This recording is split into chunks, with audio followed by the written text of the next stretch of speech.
Welcome to the Baen Travelling Roadshow.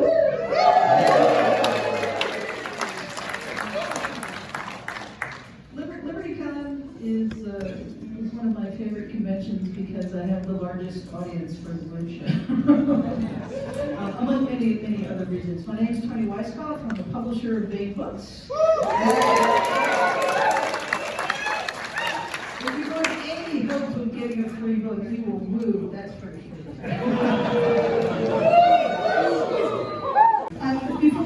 One of the other reasons I like LibertyCon is because there's a huge number of Baen staff here. In fact, I think the entire Baen staff is here. So first off, I would like to show some love to our production department.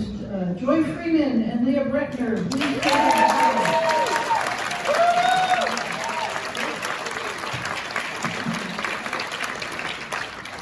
You think there would be no books without the writers? There would be no books without these ladies.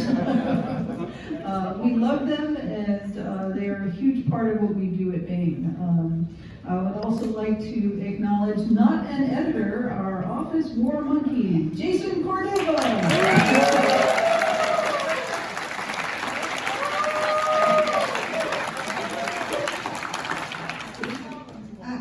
Our long-time Baen Slushmaster General, Brady Reinhardt.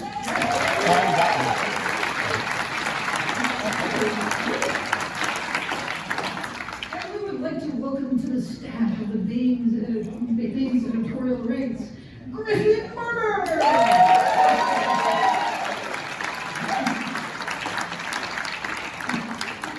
He just is that handsome.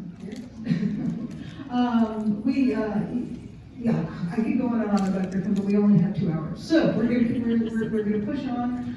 What we're going to be doing here is we're going to be showing the pretty artwork. We're going to be talking about books that we published. We're going to talk about books that we have that we're going to be publishing. And because it's LibertyCon and because Brandy, we have a gazillion authors here.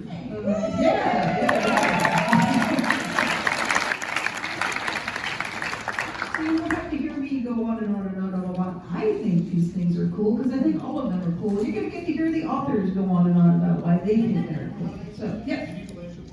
Do I need a laser pointer? Do we have cats? I mean,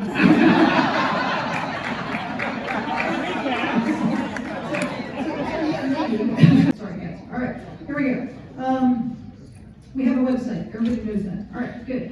We have a newsletter. How many people here not signed up for the newsletter? Sign up for the damn newsletter. All right. We have podcasts. Everybody listens to the podcast because Griffin, one of the things that he does is he's the producer of our podcast. And we also have Jeremy Como and Sean Hazlett here in the audience, who are hosts of the podcast. Interviewers as well. Yeah. Oh, and also Haley Greger. Yes. She's new, so she's only been around like a year, so I don't actually register that. Not long enough. Baen's Bar is still going strong. It's not owned or controlled by Baen, but it was never controlled. But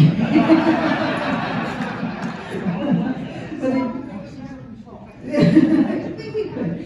It is by and for the fans, and it is at baensbar.net. We sell ebooks. I presume you guys know that too. We like libraries.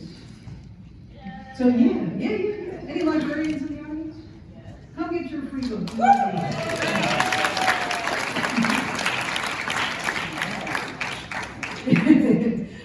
Is there anybody currently serving in our military? Or related, Canadians? Yeah, the Baen military.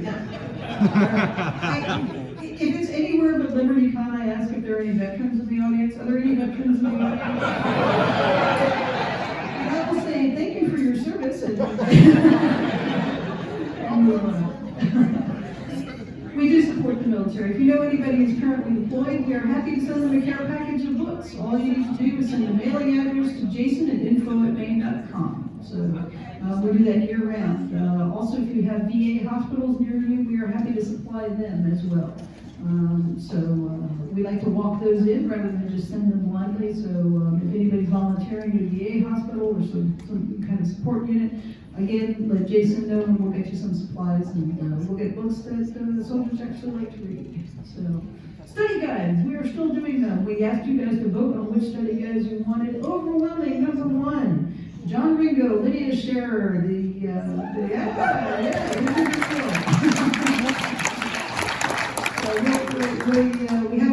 don't have them yet. Look for announcement at DragonCon. Yeah. So finding new talent. Sometimes you just have to make your own.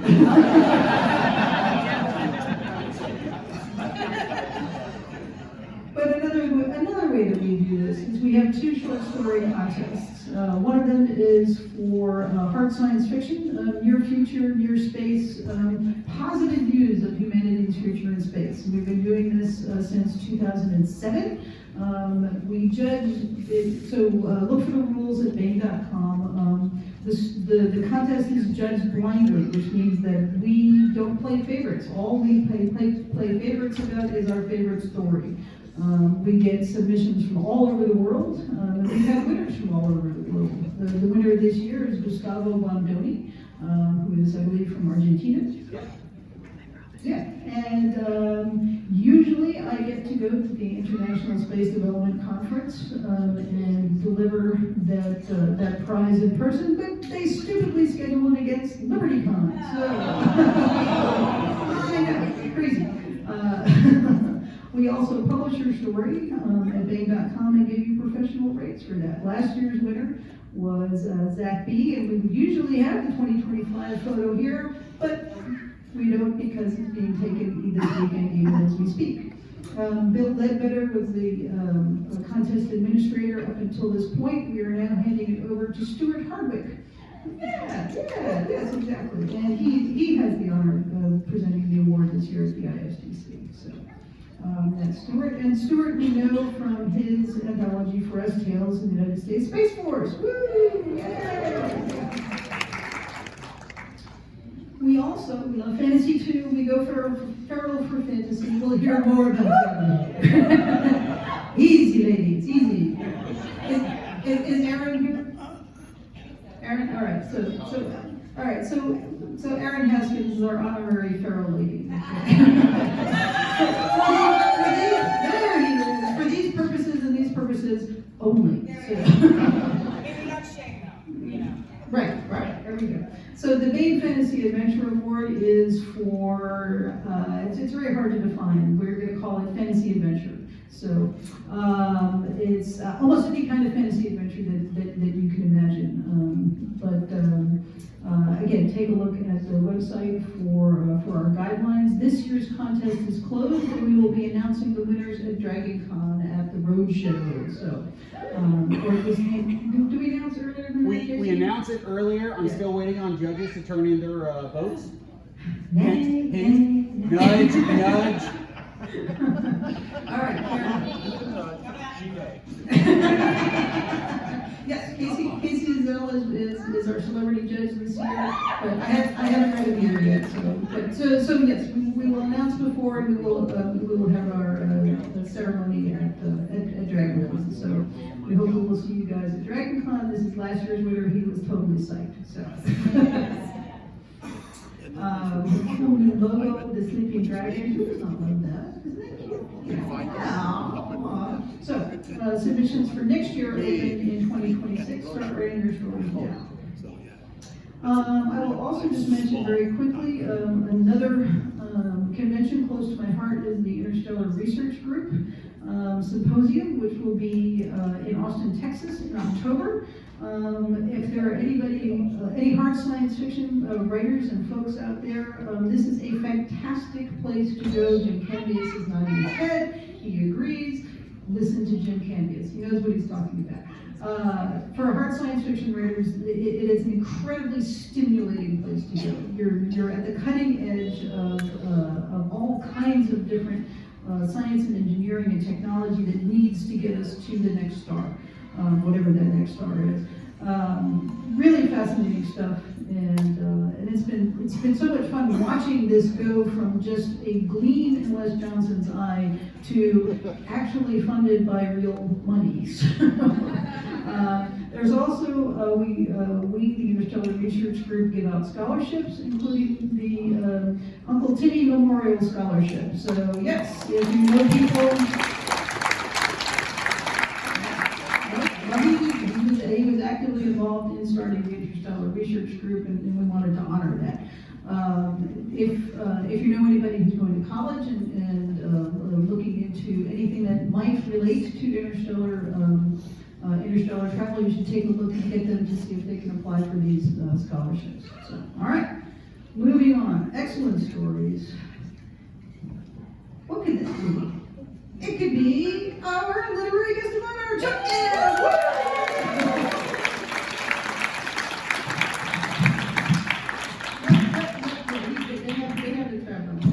David gets his own mic. Of course. But is that a good thing? Whether it's a good thing or not, we will determine by a vote at the end of the roadshow. So what do you want me to talk about? We talked about these covers for a while. So do you want me to talk about how this one came into being? Well, talk about you as a fantasy writer. Well, me as a fantasy writer is something that, interestingly, was the first thing I did.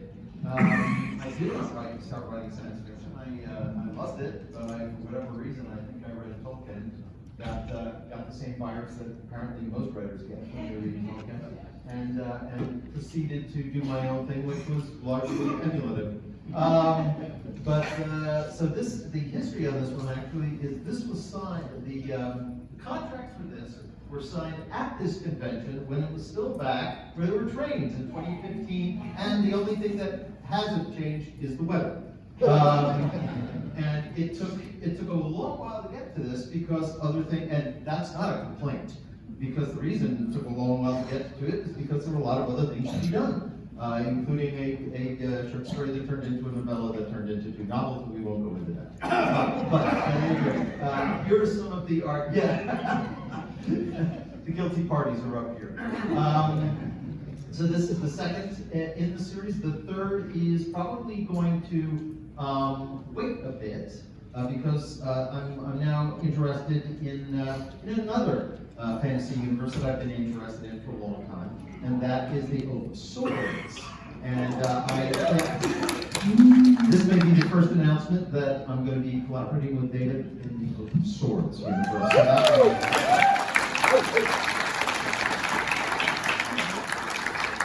And then I will be officially branded as a fantasy author, and people may actually start to say, hey, he can write something other than science fiction. Which, if you go on the things that Amazon calls reviews, are actually customer satisfaction surveys, since you can get a 1 star. If the cover is damaged, although they say they love the book, I think maybe more people will think of me as a fantasy author at this point. Working again with Kurt Miller. Working with Kurt Miller is an absolute joy. I have a background in television and a little bit in advertising. Yes, I'm a former Catholic, so I have a tendency to confess. One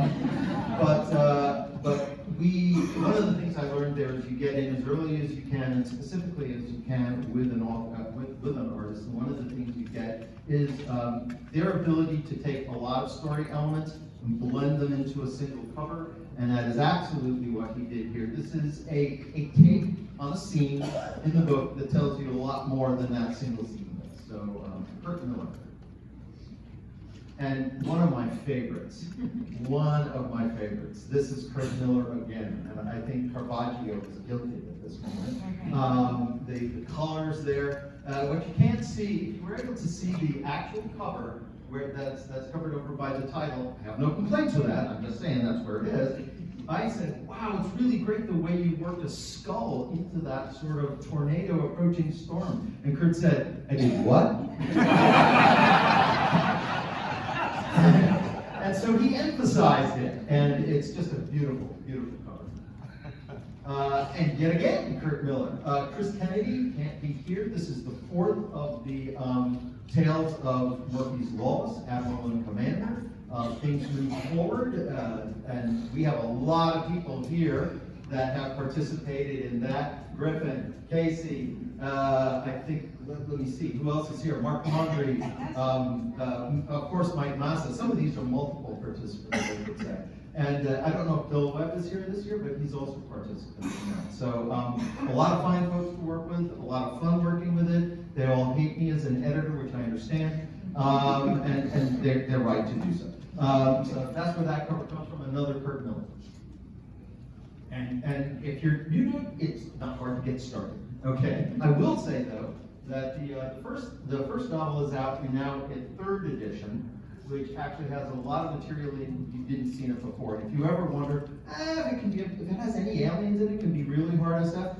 Go to the ship diagrams, okay? Which are presented like they're architectural blues, all right? And you can tell me whether it's hard SF or not. Yeah. So we have a chart. Now it's got a chart, yeah. And it's going to get really even more crazy, yeah. Particularly when you have to add 2 coming novels on, which I've been fortunate enough, probably most of you know this, I like to work with new authors, people who haven't heard of. So I said, well, okay, let's give somebody a chance to come in and do a really important story, which is Connor Gannon, that's my son, Connor Riordan, doesn't fall far from the tree, who we see in the 5th book, who actually is going to the Naval Academy, and another individual, and this very promising unknown writer that's working with me is David Weber. That'll never go anywhere. So there are going to be more boxes in there. I don't think it's ever going to get to quite the level of what Sharon Lee has going in the Liaden universe, because you would kill me if I did that. Oh no, they are A to B compared to what you were about to do. Okay, so that's that one. This is, oh yeah, remember that short story that turned into the novels? That was the first of the novels. I was about 60% of the way through, and I said to Toni, I think there's another novel that is really trying to be here. And there we hold this. This was huge fun for me. I don't know if people would necessarily associate what I work on and what John works on in the same breath, but the bottom line is 100% with him regarding the idea that in the same way that Edna Mode says no capes, when it comes to zombies, no supernatural. This is hard SF zombie fiction. It was a blast to write in. John gave me free rein, went away from the original characters, although they get tied in at the end of this one. He doesn't kill them all, right? He's not John. But I kill lots. And some of them die not because of zombies, some of them die because it's the end of the world. And it's just the first novel is set in a very, very inhospitable place. So, again, so are you done with me? I think we're done with you. Yes. Do you want to keep me around for 1632? Yes. Okay, so I'm not done. You're, All right. yeah, you're done for this portion of Thanks, everyone.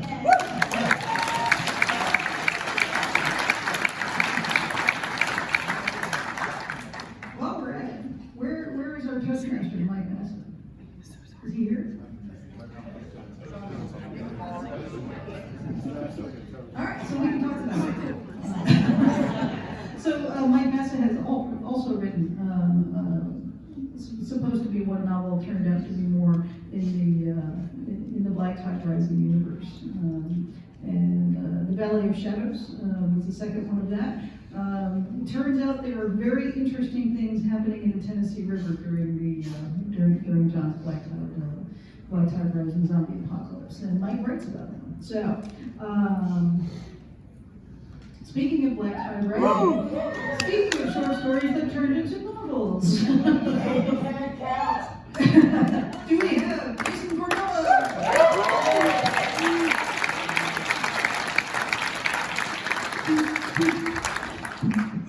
Talk, more monkey, talk.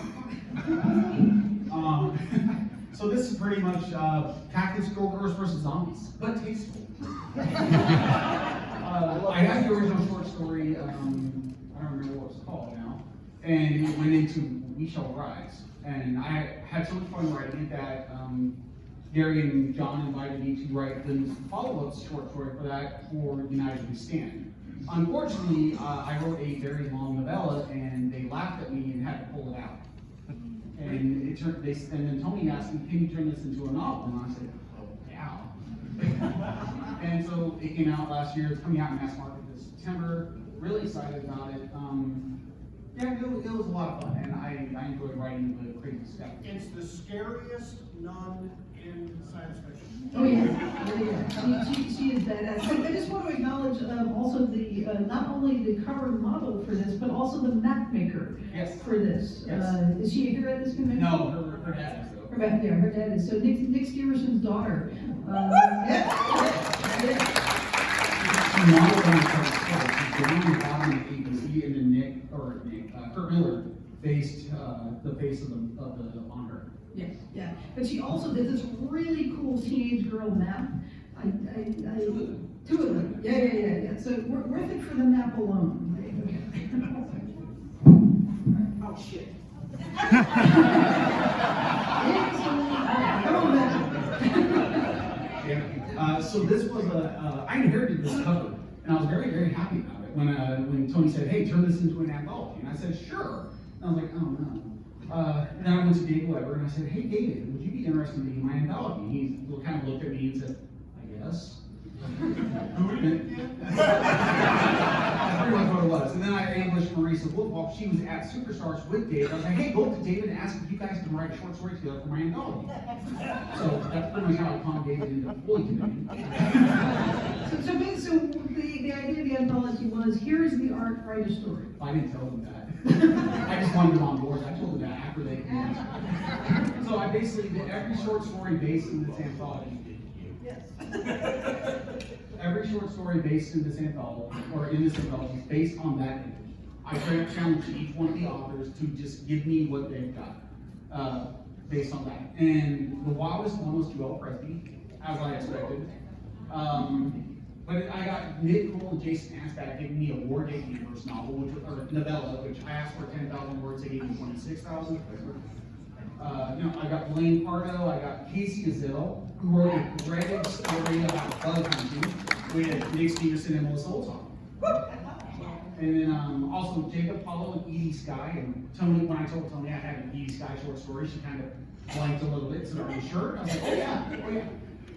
Because I don't know if you know, Edie Skye is known for Smut. I was gonna say spicy. Really tasteful smut. And I also got Rick Hartnell in there, and I love Rick's indie stuff. So I was like, "Hey Rick, come write for me." He said, "Oh." And yeah, I should say I really like these guys' work. And I joke about this a lot, but she is really a very, very good writer. And when she's writing with Jacob, well, anybody who collaborates with Jacob, interesting things happen. You would know, right? And also, one of my favorite fireflies of all time, Shane Breeze, wrote the introduction. So, yeah. I don't know.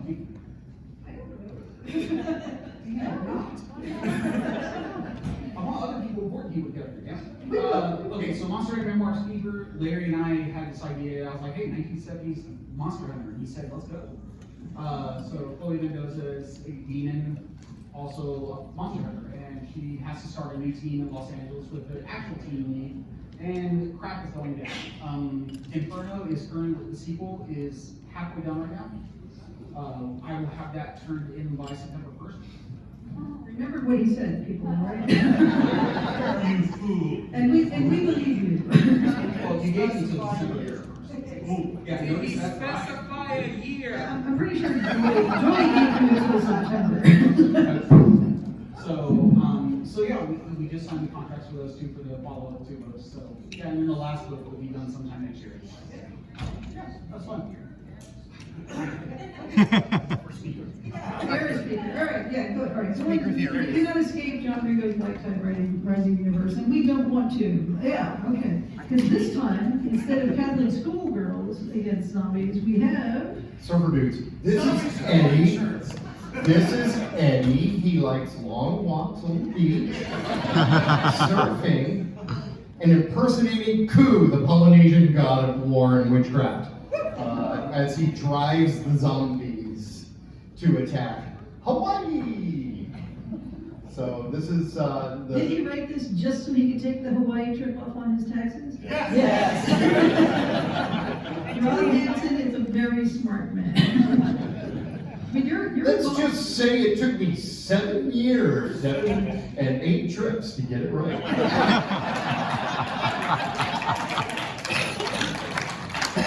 Lots of folks like to trot out the tourist mecca islands in the middle of the ocean are toast within an apocalypse. And the truth of the matter is the Hawaiians are Polynesians. They crossed oceans in canoes. And so the entire idea of this is what would the folks do when they find they're cut off from most of civilization, and how would they survive? There's plenty of resources out there, but we take a look at some scientists who are trapped. Hey, you're doing a space simulation. You're in a 75-day communication blackout. It's over. Where is everybody? And some ranchers and some tour boat captains and the like. This was a lot of fun. And again, when we talked about the wonderful Kurt Miller covers, when I saw the cover, I said, I know who that is. All I got to do is go back and change about 3 phrases, and it's this guy. There we go. Thank you.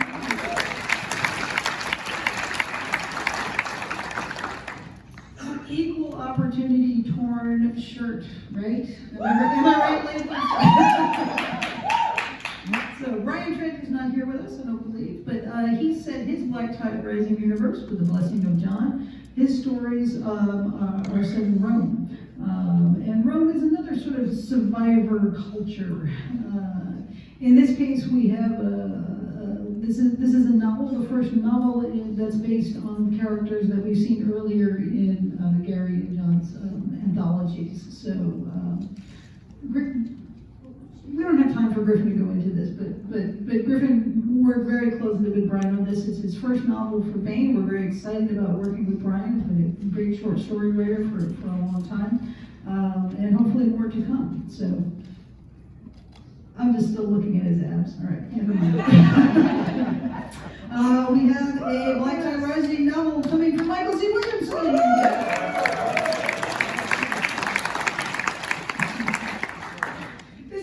Is Mike here? He's probably in the huckster. He's probably in the huckster working. This novel. Yeah. Yeah, but getting to it. That's what I'm looking for. Thanks very much. So one of the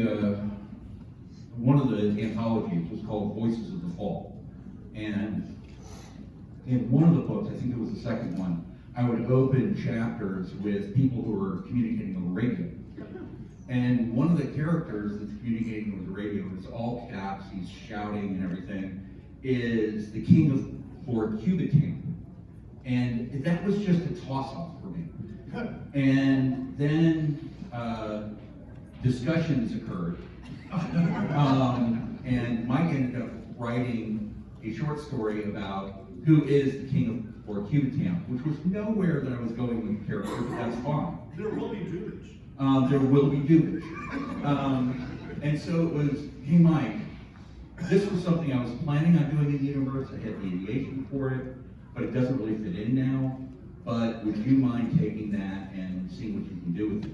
And the truth is, I have absolutely no idea what this novel is actually about. It could have something to do with what I suggested. It probably doesn't. But the character is very interesting. And, you know, we talk about hard science fiction, we talk about technology, and we talk about all that stuff. It's always about the characters. If your characters are strong, then people are going to love your books. And one of the things about Black Tide is that the original characters are very strong, so people are very addicted to the series. But anyway, yeah, I'm looking forward to finding out what the hell he wrote.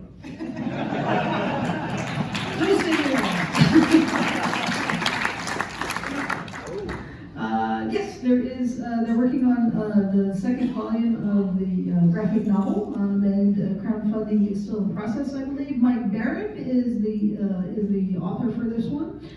Dave Dorman is going to do the cover again, so we're excited about that.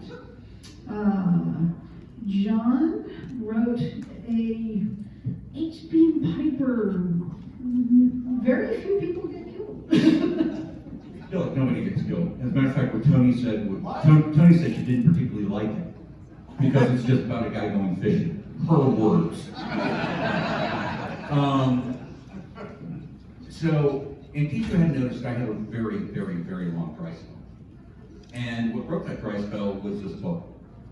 Growing up, I was a huge fan of science fiction and fantasy. Oh, by the way, Chuck, the first thing I ever wrote was a fantasy. The only person who's ever read it besides me is Kelly. Kelly, you agree with me that needs to never see the light of day. This does not exist. Yeah. The book you're looking for. But the books that I really loved were the ones that were about colonization. I'm kind of into space, okay? And please understand, when I say I'm kind of into space, I'm kind of into space. I'm really about planets, and especially explorable planets. The problem is we understand the technology, we understand planetology well enough now, or at least I do. We're not going to find a Star Trek planet, ever. Okay? There's never in this galaxy going to be a planet that you can step out, breathe the air, and walk around in shirt sleeves, with the exception of this one. We might find ones with oxygen and nitrogen, okay? But the CO2 levels are going to be too high, or the oxygen levels are going to be too low, or you're not just going to be able to walk around and breathe. Simple as that. So how do you get planets like that? Terraforming. If you really look at terraforming and you understand geology and planetology, do you have a couple of million years at a minimum to get something where you can just walk around and breathe the air and it's got plants and stuff like Zarathustra in the H.P. Piper books? Okay, it would take literally millions of years of terraforming. It will take 100,000 years just to get the right soil. And you're still not going to have limestone. This book is about what happens if aliens kidnap us and terraform planets for us. And it's awesome. At least if you're the kind of guy that loves the outdoors, which the main character does, and just beats his head figuring out how to get out of this stupid space station onto the planet. After which, he goes fishing. A lot.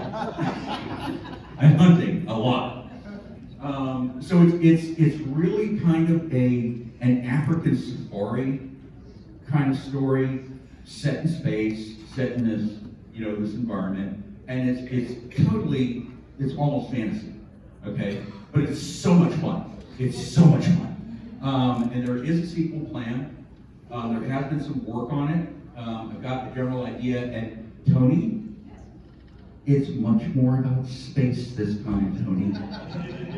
Marla and I are now very happy. Marla is the one who gets me the checks to sign. So yeah, okay, that is fantastic to hear. John's been working on another series with the amazing Lydia Scherer.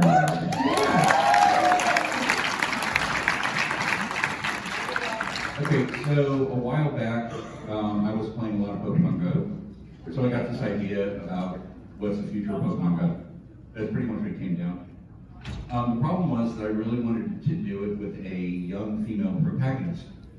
And while I wrote Faith and Sophia fairly well, I didn't really feel comfortable with writing a young female protagonist. So here at LibertyCon, I ran across a young lady who wrote very well.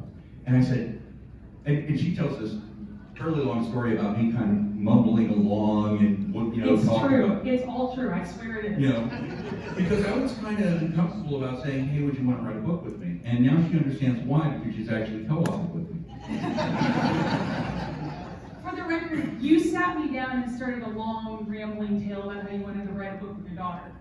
Right. It was originally supposed to be written with my daughters, and they just were like, nah, not really. You didn't actually ask me to write a book with you. I had to figure that out by myself, and I'm like, are you asking me to write a book with you? And you're like, yeah. He was actually asking if he could adopt you. When I finally figured out what you were asking me to do, inside, I started screaming and jumping up and down. I managed to not do that outside, though, because that would have been very awkward. I have been reading your books since I was a teenager. Not all of your books. There's certain books of yours I did not read.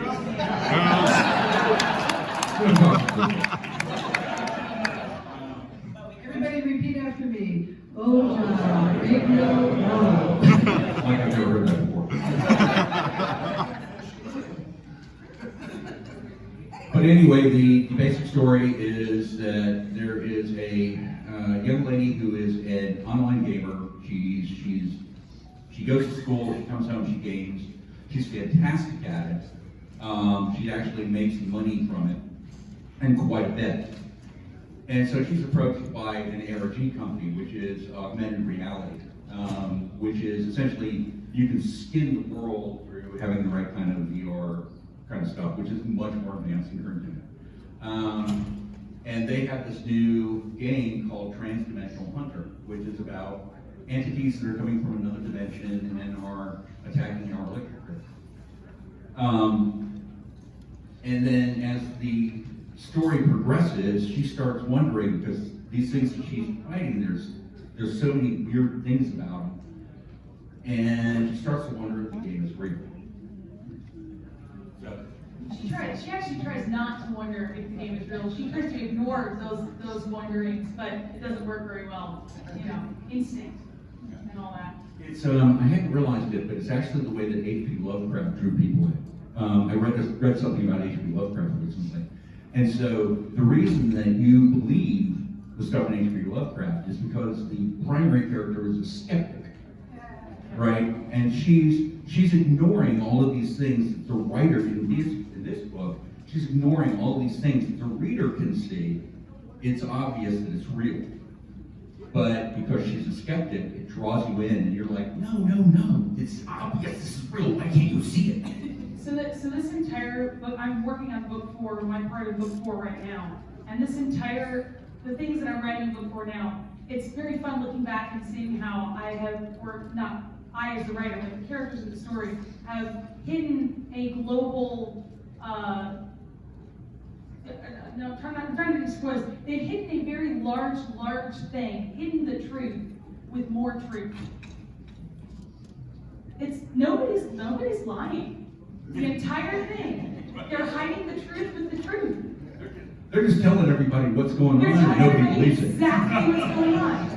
The entire thing. I see no parallels with today. Now that we're wrapping it all up in book 4, it's very fun. And actually, the other day I was posting about like recent work in progress stuff, and I'm like, guys, the stuff we started in late 2019, 2020, and I was doing lots of research on near future technologies and what the world's gonna look like in 20 years, basically, because it's set 20 years in the future from when I started it, which is now only 15 years in the future.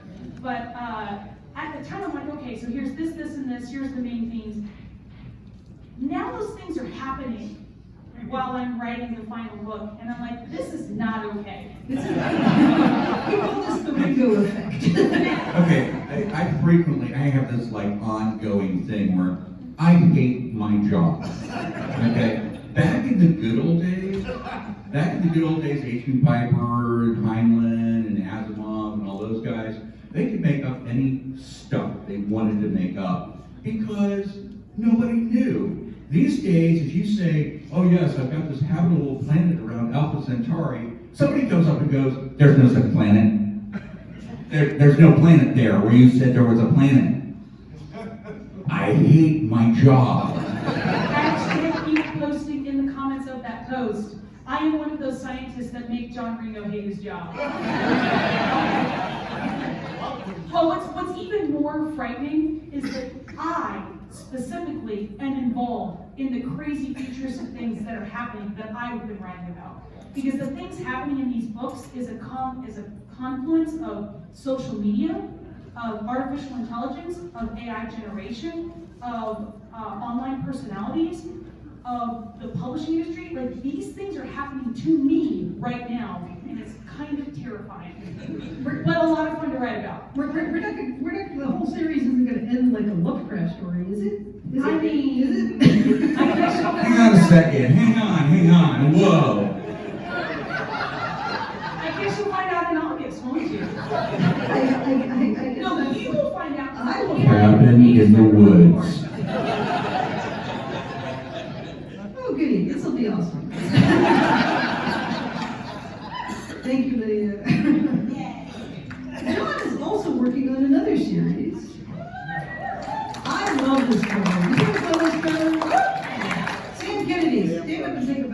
He's here. I love this cover. This is an awesome cover. Thank you. Thank you so much. Casey Morris, stand up, take a bow.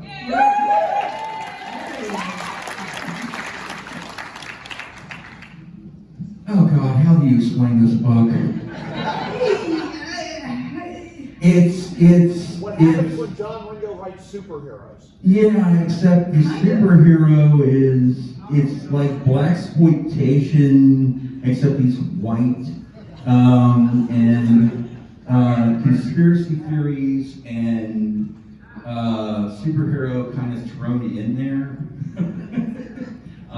All while he is hitting puberty.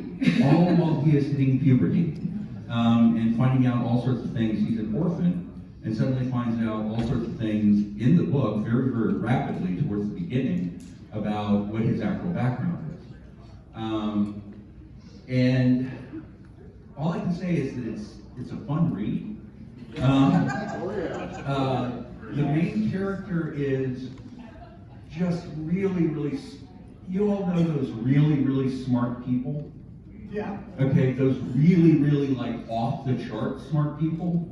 Chuck?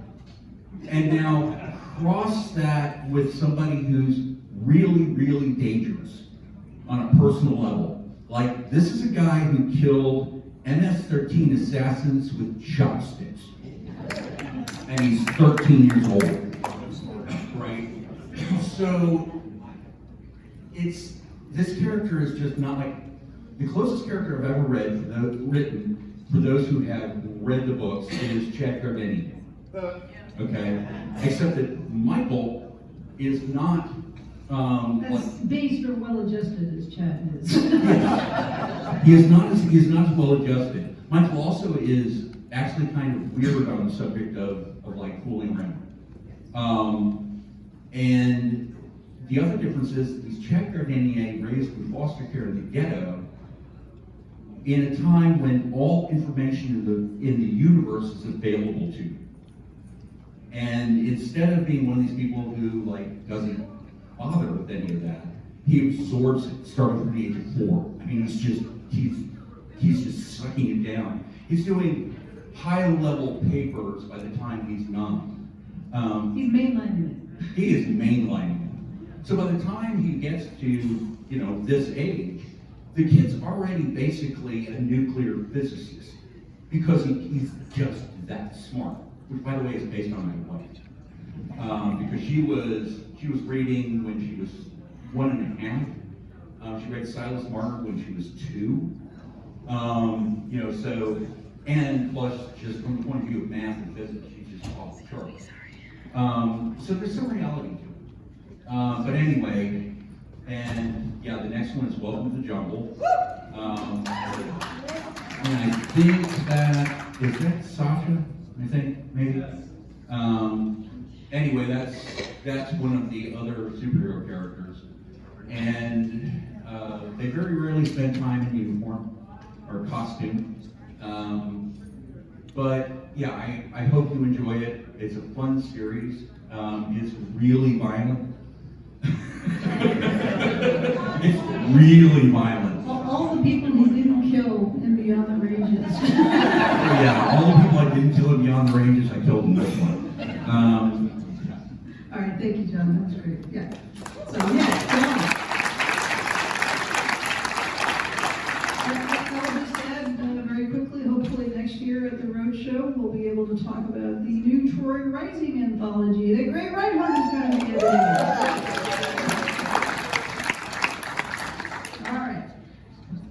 We do hard science fiction. Where is Les Johnson? Woo! There he is. Thanks, Tony. I want to say, first off, I really enjoyed the covers for this book and the second book in this series that Dave Seeley did. They're just tremendous. And I look at these covers and I'm thinking, wow, this could be really a NASA project someday. I better get busy because they look way cool. Yeah, this series I'm working on with a longtime friend of mine. You may have heard of Travis Taylor. And we've written the first 2 books. We're working on the 3rd book, Tony. We're on our way. I completely believe you. We really are. At least half of us are.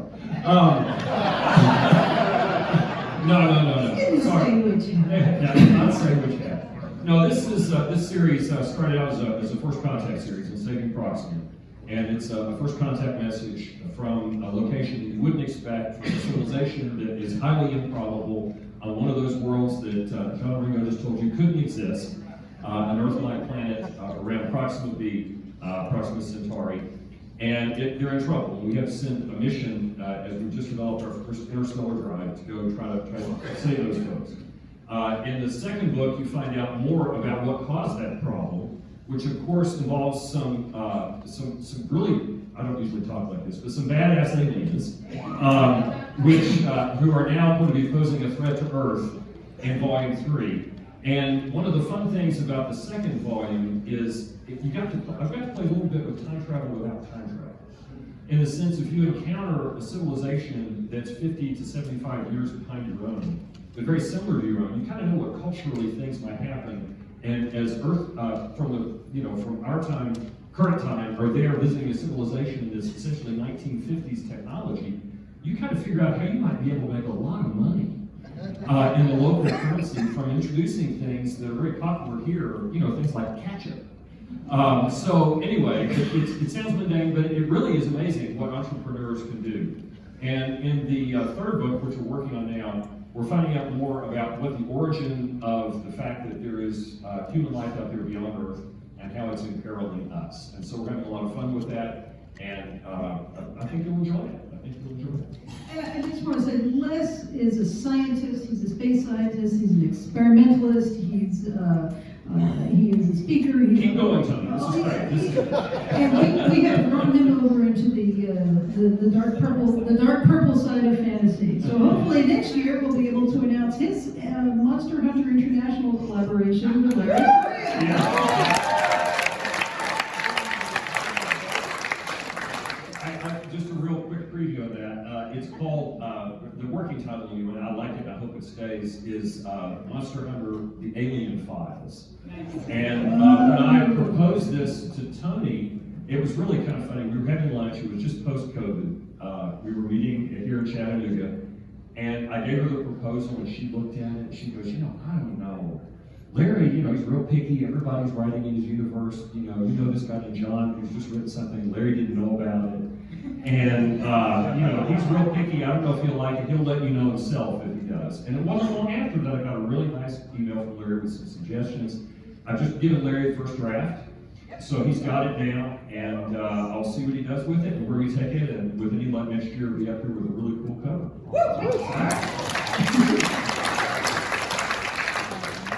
We're just going to appreciate Travis. There you go. By the way, if you have not seen the TV show Secret of Skinwalker Ranch, it is so much fun. You should, even if you don't think you're going to like it, you're going to like it. More hard SF in a bit. Now let's go. Feral for Fantasy. Woo!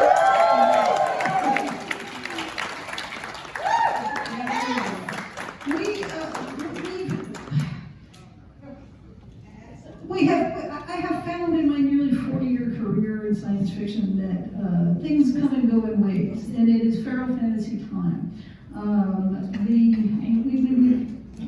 Over the last, was it May, May title? No, June, all right, so June. All right, so this month and going on into September, we've got just a string of really exciting fantasy. And the writers of these fantasies have bonded together.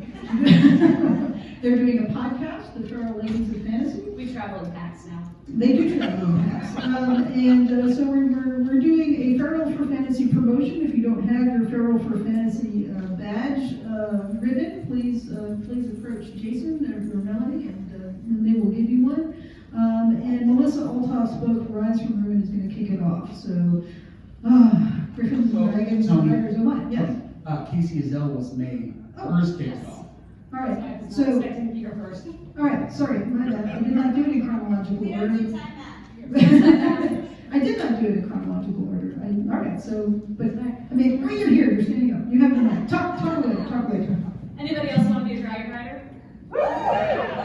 I did too, and I was so mad when I found out I couldn't actually be a green dragon rider that I went out and joined the Air Force. That's what it does. That's what it does. Harper Tavros, man, she wanted to be a dragon rider too. It is all she ever dreamed of, all she ever trained to be. But she's not on a dragon. She's not, because sometimes life doesn't give us what we want. So weird. Also because sometimes our three best friends are morons. And sometimes a prank goes wrong at the exact right moment, and you end up onto a griffin instead of your dragon. A bond that can only be broken in death. Now, Harper's country is at war, and it's not going to slow down just because her dreams are in ruins. There's 2 words I need you guys to remember for me. Never alone. Because once you are a bonded rider, you are never alone again. And when your bondmate is utterly ridiculous and insanely great, that's not bad. So if Harper wants to make a difference, she's going to have to let go of that old dream and strengthen her bond with that utterly ridiculous griffin. Because the only way they're going to survive this war is together. I'm about 8,000 words away from the end on book 2. All right, going back in time. We have another lovely Sam Kennedy card here. Very different from the previous one. Casey, can you talk about the next one? Yes. You're such a shy retiring player. I am. I have to encourage you. I am. But in all seriousness, a quick question for the audience. You don't have to raise your hand, but the question I would like you to ponder is, have you ever been told by someone else or yourself that you're just not good enough? Yeah, it sucks, right? Alice has been told that her whole life by other people and by herself. She's just not enough. She's not powerful enough. She's just not good enough. She's not enough. But she clings to her dreams anyway. And then sees them shattered in front of her when her best friend and her boyfriend betray her in front of basically the entire school that she's in the process of graduating from. So she says, as one does, well, F this, and she runs off into the night. However, she is a naive, richly dressed noblewoman riding a horse by herself at night through bandit-infested woods, and that goes about as well as you would expect. And she gets in trouble. And then, fortunately for her, she gets rescued by a very competent, very strong, very handsome man with 2 very competent, very strong, very handsome brothers. And here we have the origin story for our adventuring party. This book is a fantasy adventure that is, in a lot of ways, my love letter to like D&D style adventure RPGs, role-playing games. Words are hard, sorry. Not words are hard. Yeah, that's what I said. The thing that's always fascinated me about that is the like interpersonal dynamics between the characters. And so I explore a lot of themes of what does it mean to love someone as your brother? What does it mean to love someone romantically? What does it mean to protect someone? There is a little bit of romance, and she's not going to choose between the men. Sorry, not sorry. So why choose, right? So if that's not your cup of tea, fair enough. But you might give it a try, because it really is a kind of a rollicking adventure. It absolutely is. And like Melissa, book 2 is in progress. I've actually been writing at LibertyCon, which I've never done before. It's crazy. The working title is going to be Blood on the Sand. So I am very, very excited about that. We have another member of our Feral Fantasy group, and that is Aaron Haskins. Yes! He's our prettiest member, guys. He has the best hair. He does have the best hair. We voted him best hair. I'm going with Feral Fella. So, who here likes guns? Okay, who here likes whiskey? Alright. Who here likes Irish mythology? Alright, this is the book for you. Those are 3 of my significant interests. I have a degree in Irish history. I am a former firearms instructor, Army veteran, and I'm a Scotch enthusiast, and I managed to combine all of those into a book about an alcoholic 200-plus-year-old sorcerer who really just wants to be left alone with his nightmares and PTSD. and drink his scotch and ends up having to shoot some fairies in the face. It is. I see the tagline for book 3. It is a remarkably good book. I just thought I'd mention that. I see the quote for book 3. My wife can confirm. So when I got the cover work up for book 2, which she's going to show, it has on the back blurb is from David Weber, and I literally squealed aloud. I immediately took a screenshot, sent it to my parents, and yeah, that's Because they would have heard of him. Oh yeah, they introduced me to the Honor Harrington series. We don't feel old, do we, David? Although I will say actually, Larry Correa owes me a blurb because I gave him a bunch of ammo and he promised me one. So. We don't know what quid pro quo is. Yeah, and then in the first book he ends up having to save the world even though he really doesn't want to. And then in this second book, he has to deal with some consequences of what happened in the first book and maybe some other stuff that has happened before that. There's something wrong with magic that he has to figure out what's going on, and also people just keep showing up out of nowhere and trying to kill him. And he's got to figure out why and who's behind that, and so that he can stop people from continuing to show up and try and kill him. Yeah, it was really fun to write. It's very different from how I actually originally imagined book 2 going, and how I told Toni it was going to go. So the cover for this is Todd Lockwood, amazing artist. I'm sure everyone here has heard of him. I also squealed when I first learned that Todd Lockwood was doing the first cover for my book, because I grew up seeing his art on Magic the Gathering cards, Dungeons and Dragons books. You're not making us steal any.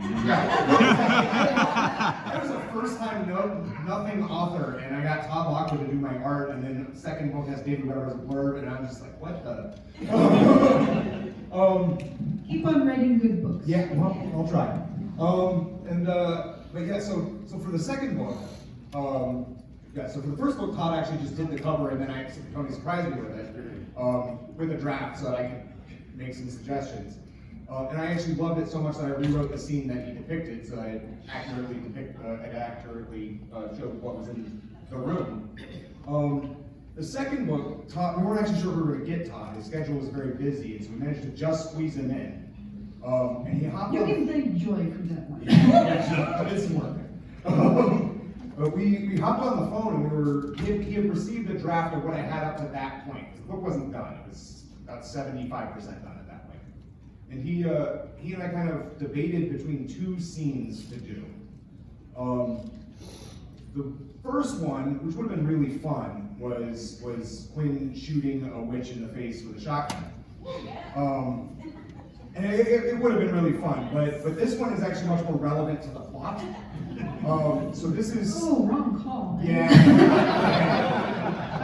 So this is Quinn in the other world, gazing for the first time into Ursbrunner, the Well of Fate, at the roots of Yggdrasil. And with one of the Norns in the background guiding him. And he learns some things there that he doesn't really want to know, but probably important that he does. And I have to say, one of the perks of being a publisher at Baen is getting to work with artists like Todd and like Sam and like Kurt and Dave Seeley and Tonkid and all the rest of them who create beautiful, beautiful art that also happens to be amazing illustration. And that is not an easy task. Sam's going, no, that's not an easy task. and you spend your whole life working on that and improving that, and that is the kind of artist we get to work with. And it's just, it's such a blessing to be able to do that and to have the stories that inspire them to create such great art. So, yeah. I'll make one more quick comment on this. Yep. So, the book ends not on a cliffhanger, but it's pretty clear that Quinn's story isn't done yet. The next book has been started. I'm not 8,000 words from the end, but it will be coming out hopefully in the next couple of years. I will hold you to that. Thank you. And real quick, Toni, one of the other things is that not often does a publisher have people that, if you shoot and and you shoot well, and you shoot with someone at the range, you may end up in a book. He's got several buddies that are on the instructor roles, and they ended up in the book in an amazing scene. I mean, you know, I hope I just hope you didn't piss them off. That's all I'm saying. They fight zombies for 4 chapters. They have a good time. All right, here we go. Speaking of Tom Kidd. Hi. So unlike Dr. Gannon and John, I started with sci-fi, so I got you a cloak for my first fantasy novel. Thank you, it's very fitting.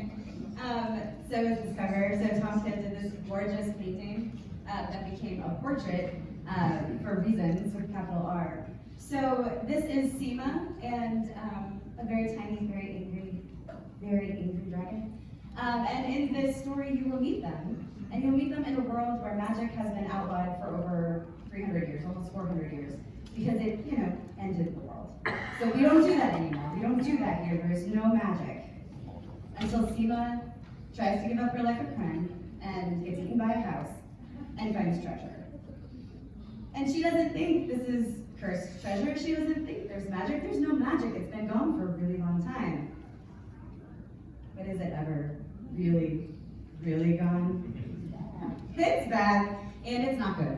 To be clear, magic in this world is not nice, it is not safe, it is not friendly. It's like the sword you give a kid at Christmas. It's not meant to be safe. I don't know. So, fine. I just wanted to be clear. I'm a very cool aunt, though. So in a plague of magic, Seema, you know what, Toni summed it up the best. It's a big score, a little dragon, and a whole lot of trouble.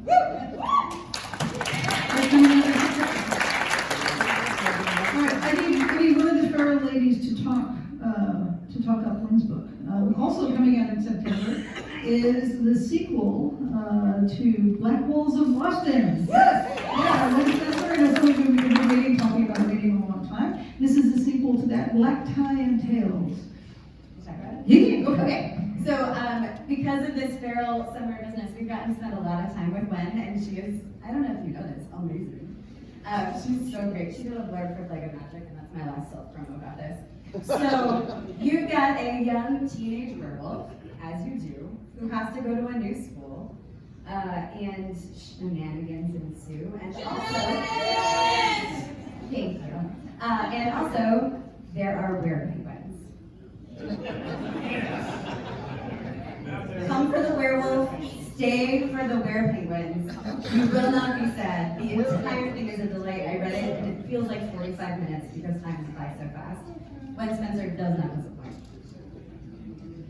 There you go. Yes, that's what is deeply weird. I mean that in the most complimentary way. We love Gwen, and this is a deeply weird book, and also were-penguins. So, Gwen, you may also know for her Tinker series, Harbinger, and then Harbinger and Storm Furies are basically one long novel. Right? All of the amazing things that are happening in Harbinger come to their fruition in Storm Furies.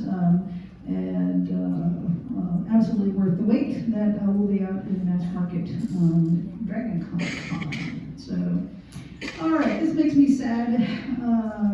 It also makes me very happy because we got to publish 3 amazing novels by Howard Andrew Jones before he passed away last year. Howard, I've been waiting for Howard for a long time. I grew up reading. All right, I grew up reading Robert Howard, and that, you know, there's nobody here that we can make old by saying that. Right? Howard is the author of the Conan series and a bunch of other things foundational to the fantasy adventure genre. And I loved what he wrote, but he didn't write a lot before he killed himself. And Howard Andrew Jones took the lessons of those stories, filtered it through the Howard Lem historical adventures, and created his own beautiful, wonderful set of fantasy adventures first with short stories, then together in a novel, then together in a series that just made this incredible tapestry of wonder, and we're missing 2 books. Each of these individual volumes are, they do stand alone and they read wonderfully. How many other people here are absolute freaks for that kind of stuff? Casey, put your hand down. All right, so I have a signed Howard Henry Jones, right? So did you? Come on, Smith. Come on in. No, I can't do that. All right, anybody with their hand up, a veteran? Casey, damn it.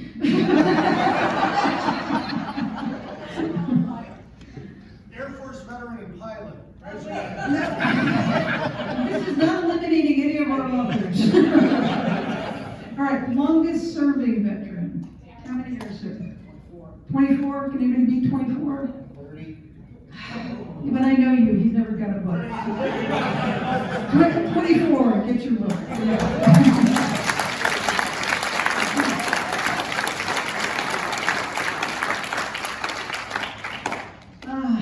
These were great. Howard's son, Darian Jones, who I think still was a teenager when he created this map for the universe. Just an amazing, mature work of mathology, whatever they call it. Cartography, that's the word. Mouth words, thank you. Darian is going to try to continue his father's legacy. So we have hopes that we will be seeing more in this series. The second book was called City of Marble and Blood, and as you can see, it takes place in sort of fantasy Rome, and in this case, Rome are the bad guys, and Hannibal is the good guy. Our Hannibal. The gall of it all. Wait a minute. I said, oh, the gall of it all. We would kick Mike out, but he gave us the idea for an anthology, so we can't. Also, he's my neighbor, and he knows where I live. So if that kind of fantasy, is what you've been yearning for, we have 3 fantastic books in that series. I'll also just mention, too, that the first one was nominated for a Prometheus Award. The Prometheus Award is given out to libertarian fiction. Really? How does an epic fantasy get nominated for the Prometheus Award? Well, you will read them and you will find out. So, Book 3 is eligible for a dragon. Oh, book three is eligible for a dragon. And Yes. wouldn't that be sweet? And wouldn't that be sweet? And freaking appropriate, because it is one of the best fantasies that we or anybody else have published in that year. I should mention, too, speaking of Dragon Awards, that Jody Lynn Nye's Weaver's Code is going to be eligible for a Dragon Award.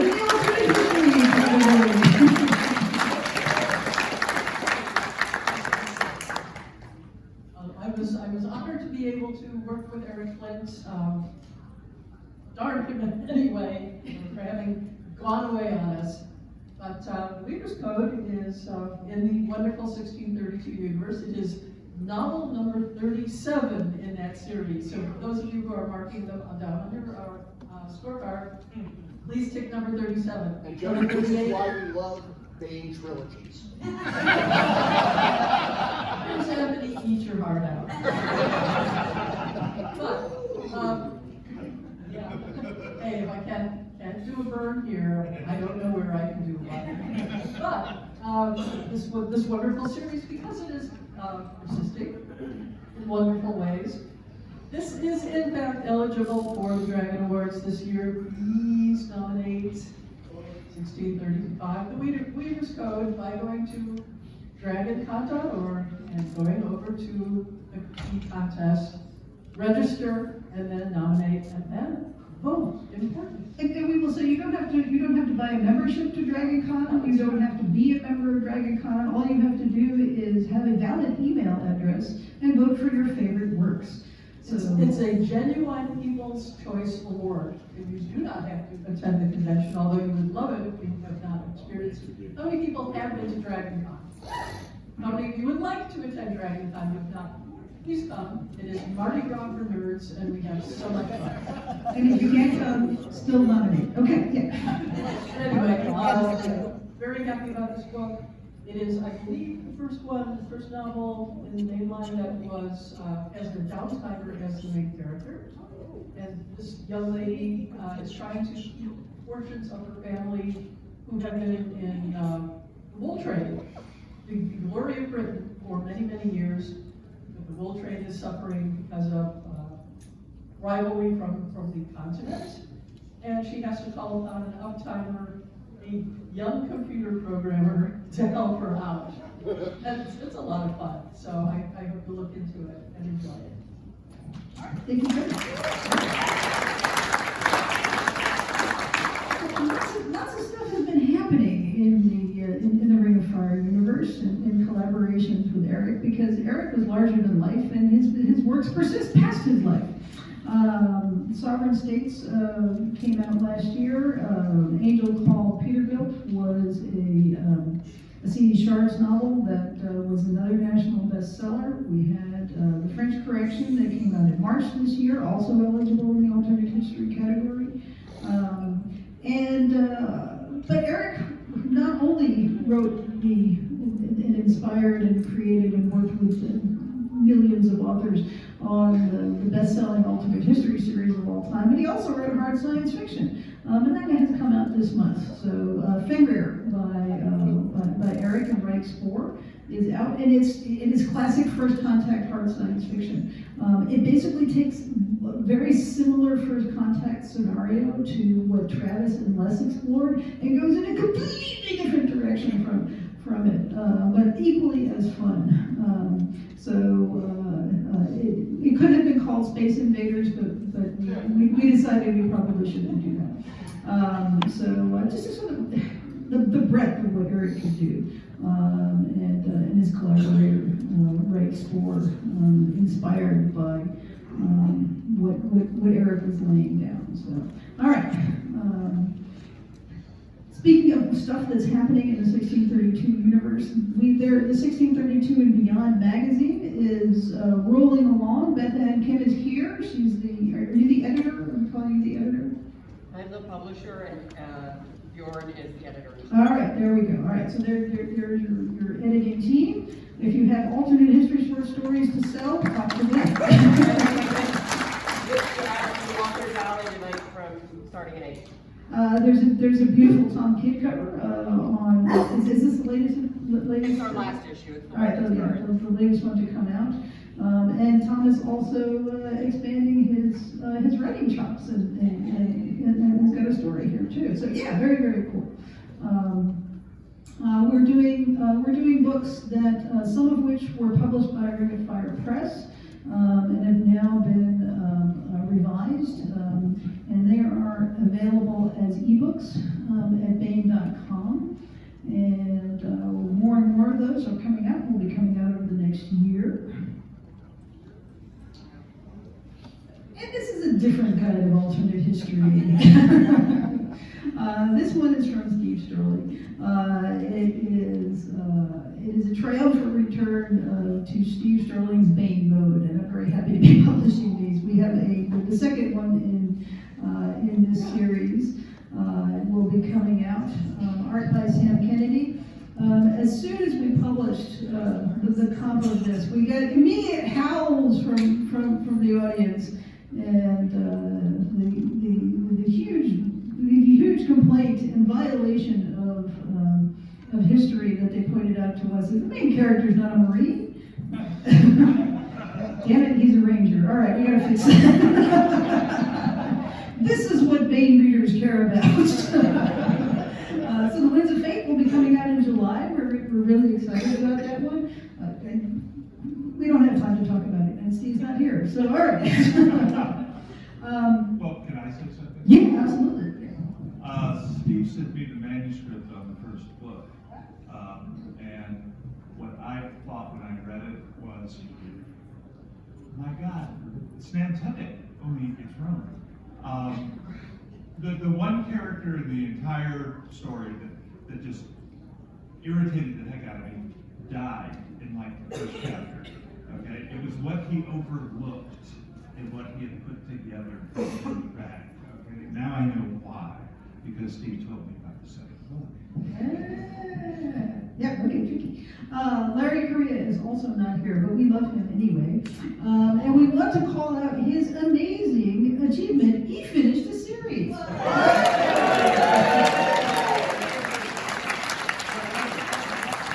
And my God, did he stick the landing. Oh, this is a good one. This is a good one. Oh, yes, it is. It's also not fantasy, as it turns out, as we all suspected. We'd like to cross the streams here at Baen, but this was a Baen trilogy, I believe. Well, we anticipated this to be 3 books. It ended up being 6. And they are 6 really fantastic epic fantasies. And if you have not yet read them, they are Larry Correia at his finest. There is going to be, as we now know, Gunrunner and the fantasy series exist in the same universe. So yes, Hound Media is going to be doing a graphic novel of Gunrunner, which was his science fiction novel. Mike Barron again is going to be doing the writing on it. Dave Dorn on the cover, and they have not yet started the campaign yet, but watch out. Soft launch is happening right now. Oh, right now. On the website right now. The Oh. soft launch is happening. Okay, so Lydia is telling me, yes, go there right now and support that effort. So this one came out, Monster Hunter Legion came out in hardcover in September of 2012. And now we're doing it in trade paperback, only 13 years later. Okay. We're keeping it in print, and this is how we're keeping it in print. And you're going to see more of that, right? We finally have come to that 10 years in the future where the mass market paperback is being slowly phased out. The ebook has really taken its place. And in order to keep books in print, we're going to be reprinting them in trade paperbacks. That's not 100% true across the board. There's still mass market paperbacks going to be happening because there still is a market for mass market paperbacks. But for the most part, you're going to see more and more trade paperback reprints. And just telling you, people who still have physical books, adjust your shelves. Okay. Down These Mean Streets was edited by Casey and Larry, and we don't have time to talk about them. So. Casey is also doing an alternate history with our beloved Colonel Tom Kratman and our beloved Justin Watson, and we'll talk very, very quickly.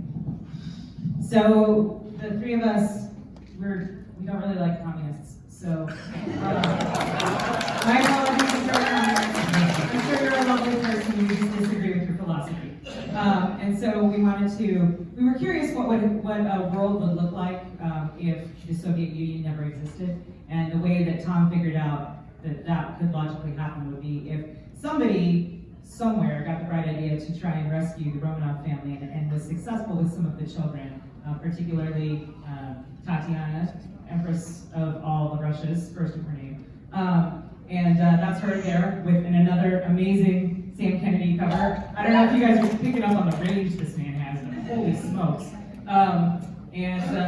So this is book 2, and there's a lot of war, a lot of shooting, a lot of Tom Kratman style training sequences, and a lot of fun. So go pick it up. And at the risk of pissing off one of my favorite people, it is also eligible for an alternate history draft. Thank you. John Van Schrey is writing classic Heinlein Engineers in Space. Then the next one is going to be sometime in the fall. John!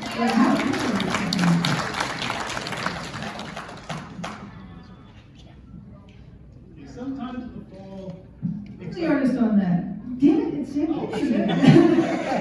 I ran into him earlier. He told me he really enjoyed the stories. He really enjoyed doing the covers. I said, yeah, when I got the first one, I kind of squeaked. I was like, yes, Tony, I want that cover. And I like this one just as much. This is the continuing story of Dave. It was Dave Walker. He changed his name to his wife's family's name.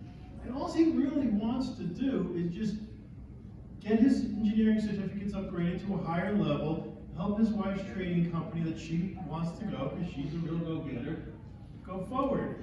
And unfortunately, there are people who are still upset about some of the things he did, and they think they can pull a fast one on him, and they can't. So they get pissed, and they decide to up, the ante. And they soon realize that Dave has a terrible habit of going over the top. And when push comes to shove and he has to do the things he needs to do to protect not only his family but his new country, he can be a pretty mean SOB. Meanwhile, he's trying to help his stepbrother to continue what he wishes to do and go forward with, and he's doing everything to keep him protected. So there's a lot of things going on, kind of some a little shady, not too much shady, but he's just really trying to be a better man. Unfortunately, no one will let him. There we go, I like that. All right, sometime in the fall. Michael Marceau is writing great Gordon Dickensian, not Dickensian, Dixonish. Dixon-esque, Gordon Dixon-esque military science fiction. Speaking of people who have completed a series, Tim Zahn, yeah! Series, which is fantastic. They are lovely capers in space. They are Jonathan Cohen's one of his top 10 list of favorite science fiction series, and he knows what he's talking about. They are so much fun, and amazing covers by Dave Seeley as well. It's very difficult to illustrate the same characters over and over again and make it look interesting and cool and suave, and Seeley has done that. So the Icarus Needle is, I believe, the final one in that series, and he also stuck the landing. Well done, Tim Zahn. No, Icarus Code is the last one. So, yeah. All right.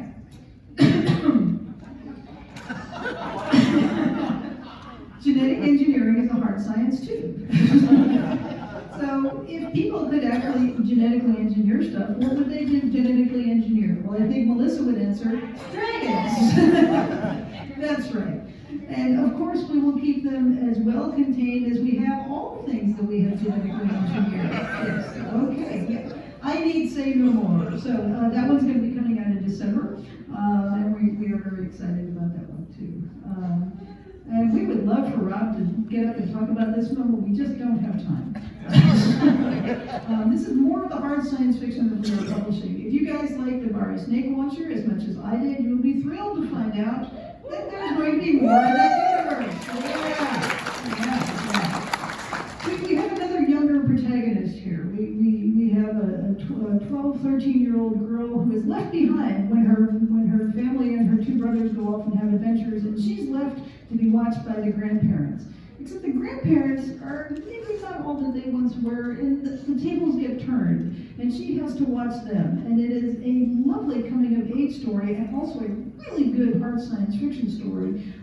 Again, set in that same universe as the Barry Snake Launcher.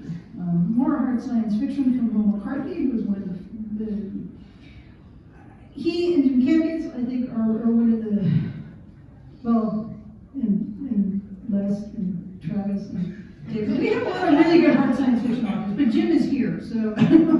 All right, Jim, can you come talk about the Miranda conspiracy?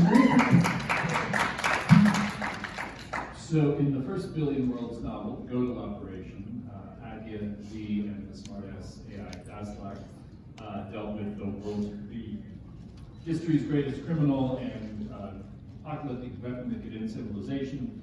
So in the Miranda conspiracy, they face an even greater challenge, which is Adia's family.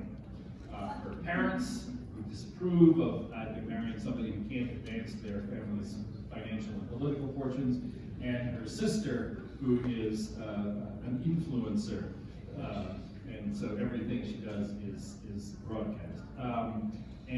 So they have to solve two different conspiracies, which put them sometimes in working in contrary directions. But there's also space battles and octopus gangsters and seduction attempts and all kinds of fun stuff. And I'm currently working on a book after this called, the tentative title is The Ishtar Deception, and my elevator pitch is it's a James Bond novel in the 10th millennium. And I have to say, I find, even with the spaceship orcas, I find this one of the most plausible future histories that I've seen in a long time. So, yes, Jim Campius is writing amazing stuff. Pat Childs is also writing really good stuff. We have a statement from Pat Childs. But we'll, you know what, we're gonna publish it on the website, because we don't have time for this. We love you, Pat. Yeah. We have Dave Butler in the room, so, yeah. So Ice Trials Book 2 of the Time Trials came out in December of last year. Anybody here read Ice Trials? A few people? Okay.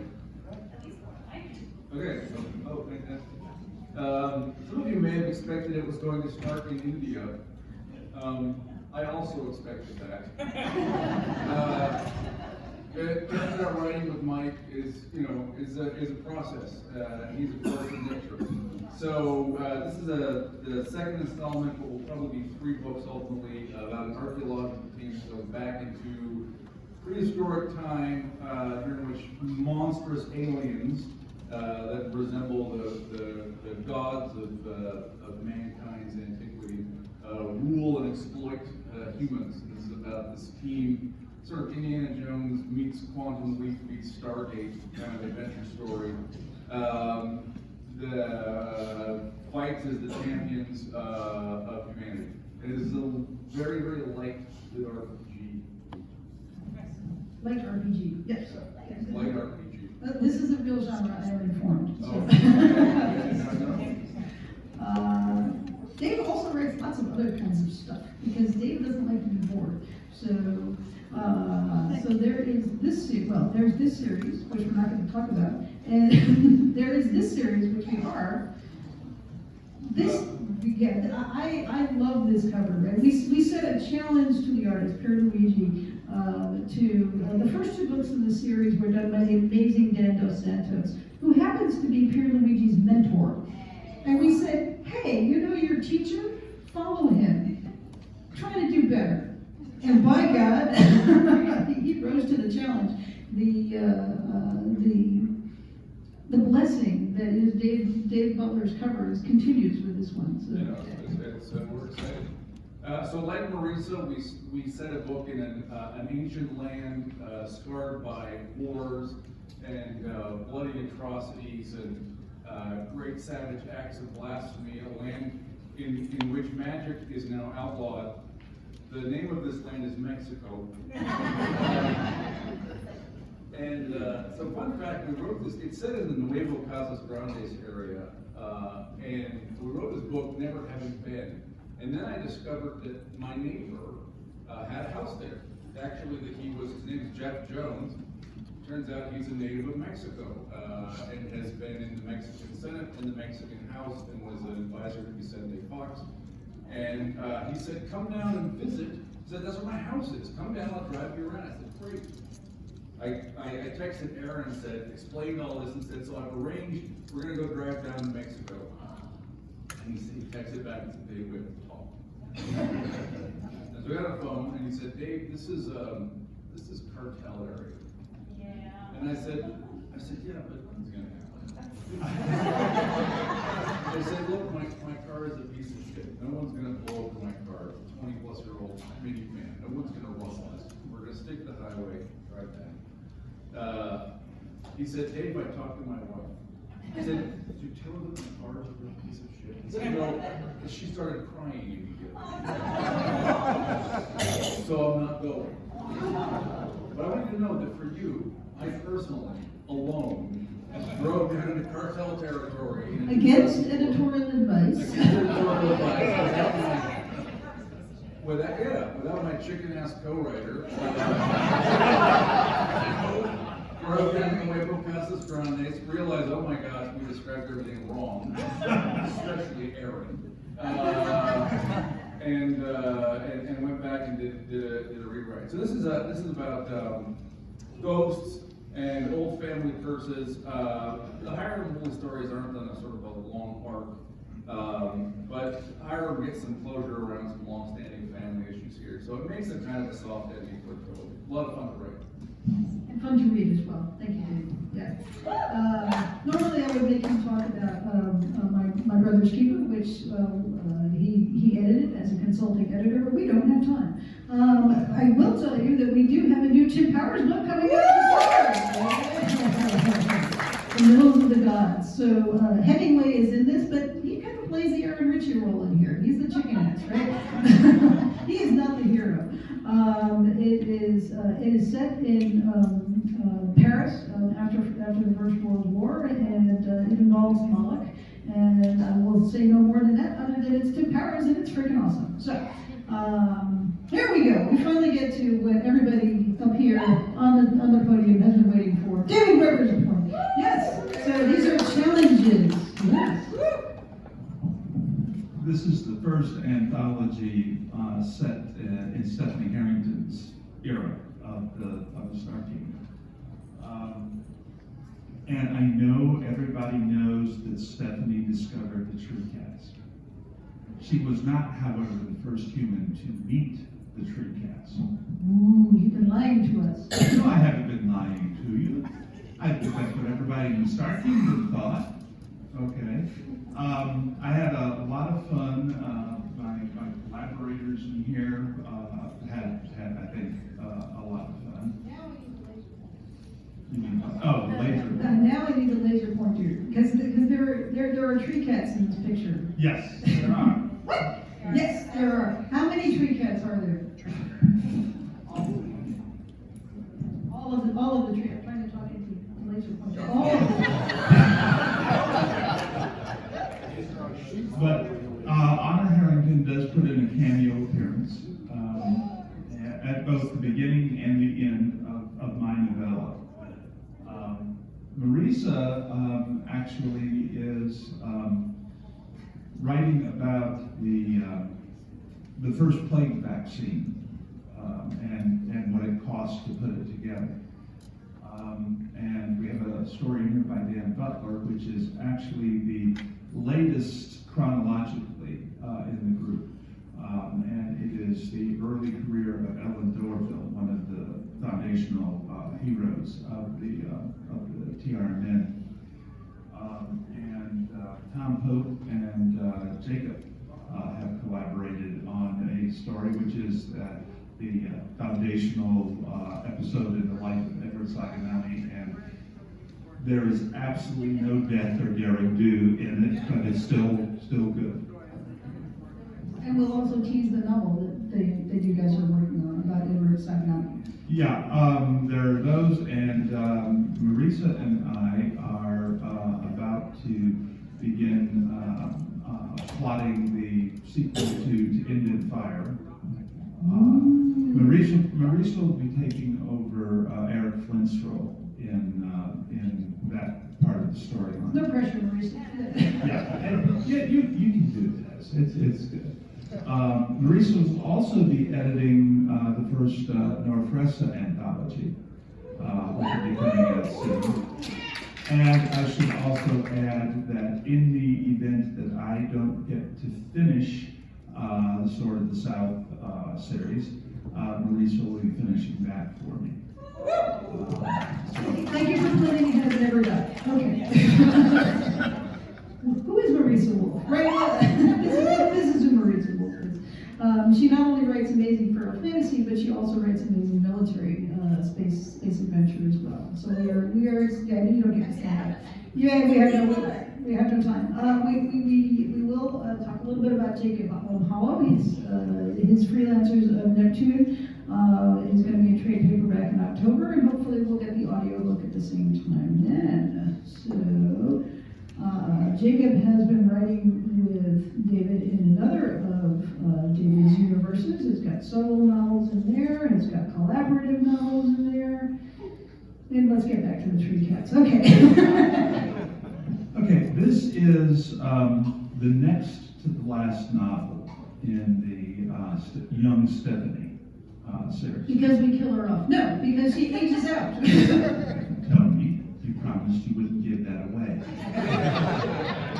But among other things, this is the earliest iteration of we see of the Mason alignment is actually present in this book. And let's put it this way: at the end of the novel, the efforts to downplay the intelligence of tree cats, they come a cropper. And that is because tree cats are good neighbors. I just have to say, compared to the conspiracy theories of today, the Great Tree Cat conspiracy I know. puts them all to shame. But they were teenagers, okay? They thought they did good in conspiracies. They did. Toll of Honor features one Randy Boljo. Lieutenant Boljo, yes. This actually grew out of a novella that I did for Give Me LibertyCon. And expanding it into a novel gave me an opportunity to go back to some of the events in Field of Dishonor and leading into the next novel. And kind of, I think a lot of people failed to realize just how devastating the delay of the declaration of war because of the whole Pavel Young court-martial thing was. And this gave me an opportunity to go back and look at that in a little more detail. Take it off, Casey. We'll also mention that signed copies of Give Me LibertyCon and Onward LibertyCon, both of them featuring original stories by David Weber, are going to be in a charity auction. So I encourage everybody to go by the art show, check out what's available there. There's some beautiful art prints as well, books, all kinds of stuff there. So please do support the charity auction later today. That's 7 to 9. 7 to 9, thank you, Mike. All right, so David has lots of series too. This occurs in a universe, but is a early prequel to one of my favorite books, Path of Fury. This is a 300-year earlier prequel to Path of Fury, with Terrence Murphy sort of inadvertently creating the Terran Empire. Now, I will say that one of the 3 great professional compliments of my life came from Roger's last name, right after the original Path of the Fury novel came out. We were sitting signing together because of W and Z, and I had signed every copy of my books in the southeastern United States, and he was in a hiatus, kind of thing. And he told me, he said, I finished Path of the Fury last night. And I was like, oh my God, Roger read my book, oh crap. And I said, well, what did you think of it? And I will never forget what he said to me is, I think it may be the best blend of science fiction and fantasy I've ever read. And that meant a lot to me. This is set much earlier, the technology is much cruder. And it's basically, all that Terrence Murphy wants to do is the honorable thing.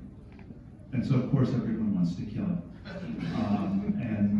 But he's a very hard man to kill, it turns out. So that's fun. It is fun. This is completely different. I mean, it is also a grand space opera saga with many generations and covering many planets and many different cultures. And it's by Sharon Lee and Steve Miller. If you have read everything in the Honorverse and you want stuff that is as stimulating and as intricate and as fun, then you should dive into Liaison. This is one of my favorite universes. Oh, there we go. All right. We're not good. Jason, write that down. Okay. Diviner's Bow. We did not know at the office whether it was Diviner's Bow or Diviner's Bow, but we definitively discovered that it was Bow.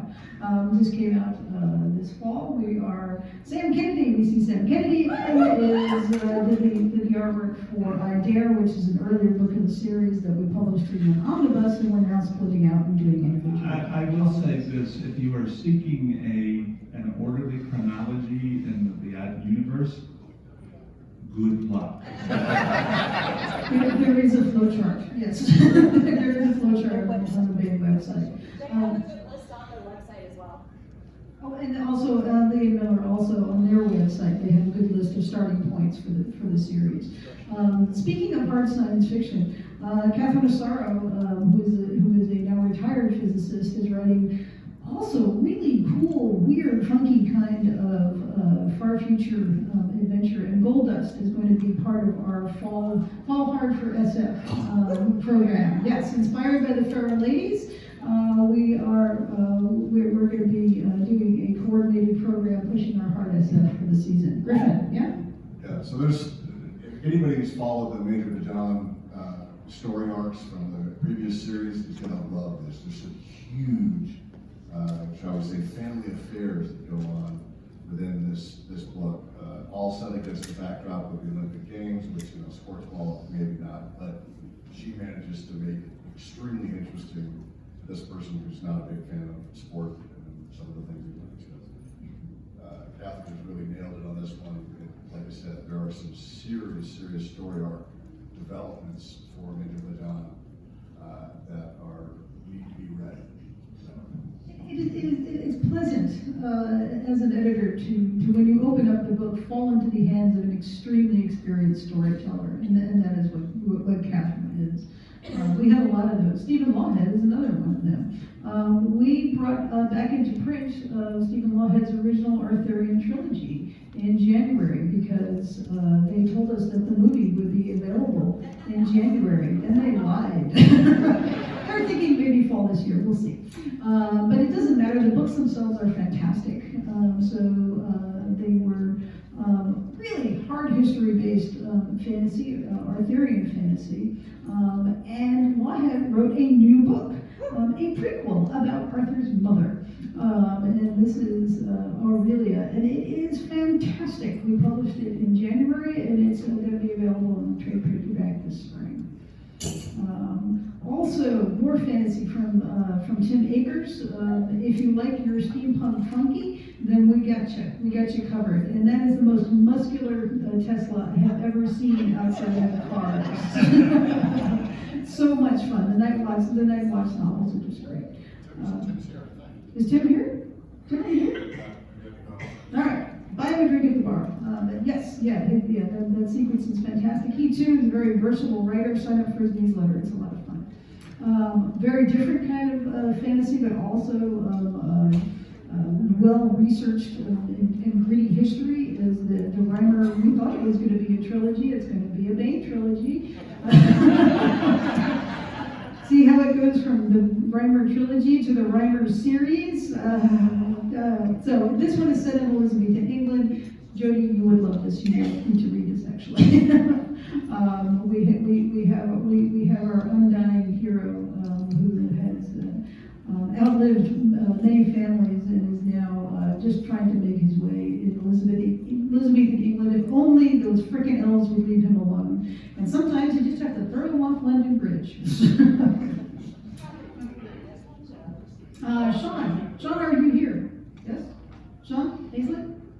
No, he's out doing work. All right. Sean is not only is he a great interviewer, but he's also a great anthologist. Dave Butler had an awesome story in this one. Depth Charge. Jamie Ibsen, are you here, Jamie? No? Ha! Screw it. No. These are reprint stories about science fiction set underwater.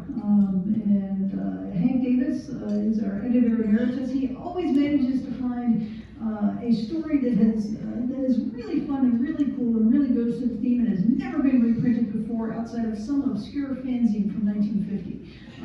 So we love challenging Hank with these anthologies. Which is where he read it. Yes, he makes us all look young. All roads lead to Rome. Mike Gantz, take a bow. Yes. You will not see his name on here because he is too shy. But Hank Davis and David Afsharian took the idea that Mike gave to me. We were just sitting around chatting. Well, he was fixing my computer, actually. Then we were sitting around chatting. These are Roman-inspired science fiction stories. And again, there's just a huge range of stuff from Robert E. Howard to Eric Flint, Steve Sterling, Harry Turtledove, all kinds of great stories, all roads lead to Rome, and LibertyCon adjacent. So, Give Me LibertyCon, we talked about it being in the charity auction. It's going to be there, and also Onward LibertyCon, which Chris Woods and I edited for his company, is also going to be in there too.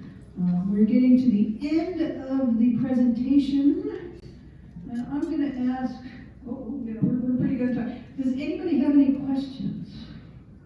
I do. Jason has a question. All right. I've got a lot of books up here that I don't want to take back to the office. Oh, yes. 17? All right, we need Questions, good 17. questions, Right, good questions. Yeah. maiden book. Sharon is working on it, but as you know, she has been widowed, and so I am not bitching at her about her delivery date. She is working on it. We believe it will be ready for publication in 26. But until that firms up, we're not gonna nail that down. But she is working on it. Yeah. Come get your book. Yeah, good question. Behind Stephen Fleming. Yes.